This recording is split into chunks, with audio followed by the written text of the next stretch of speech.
विपक्ष की वोटर अधिकार यात्रा के समाप्त होने के बीच में सुप्रीम कोर्ट का एसआईआर को लेकर एक बड़ा फैसला सामने आया है।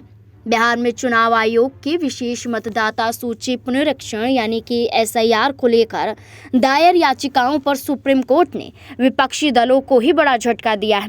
आरजेडी सहित कई विपक्षी दलों ने ड्राफ्ट वोटर लिस्ट के खिलाफ दावे और आपत्तियां दर्ज कराने की समय सीमा 1 सितंबर से बढ़ाने की मांग की थी, लेकिन सुप्रीम कोर्ट ने इसे अब खारिज कर दिया है और साफ कहा है कि चुनाव आयोग की तय प्रक्रिया ही लागू रहेगी।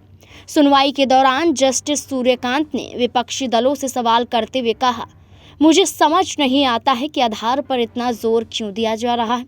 हम कोर्ट आदेश से आधार को कोई अतिरिक्त वैधानिक दर्जा नहीं दे सकते।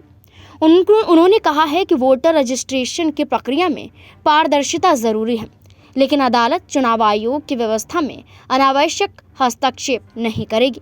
इसी बीच वरिष्ठ अधिवक्ता प्रशांत भूषण और कपिल सिब्बल ने आरजेडी की ओर से दलील दी कि बड़ी संख्या में लोग अभी भी दावे और आपत्तियां दर्ज कराना चाहते हैं। उन्होंने कहा है कि बिहार में बाढ़ की स्थिति के चलते लोग आवेदन समय पर नहीं कर पाए।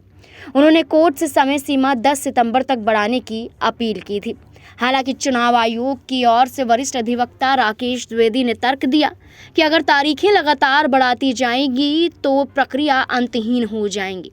आयोग ने पहले ही आदेश का पालन करते हुए सूचियां वेबसाइट और अखबारों में प्रकाशित की हैं।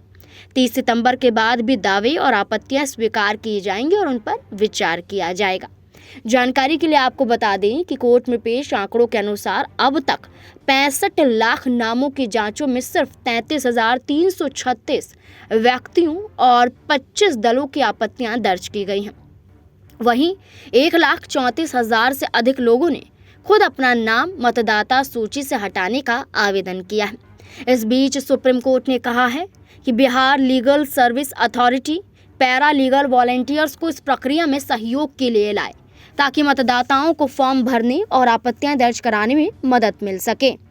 साथ ही अदालत ने स्पष्ट किया है कि अंतिम तिथि के बाद भी अगर कोई आवेदन करता है तो आयोग उस पर विचार करेगा। अदालत ने यह भी दर्ज किया है कि आरजेडी और अन्य दलों के अधिकृत प्रतिनिधियों ने बेहद कम आपत्तियां दाखिल की हैं। जस्टिस सूर्यकांत ने टिप्पणी की कि राजनीतिक दलों को केवल समय सीमा बढ़ाने की मांग करने के बजाय अपने प्रतिनिधियों को सक्रिय सहयोग के लिए लाना चाहिए। सुप्रीम कोर्ट ने फैसला सुना दिया है, अब देखना होगा कि इस पर अगला कदम क्या उठाया जाएगा।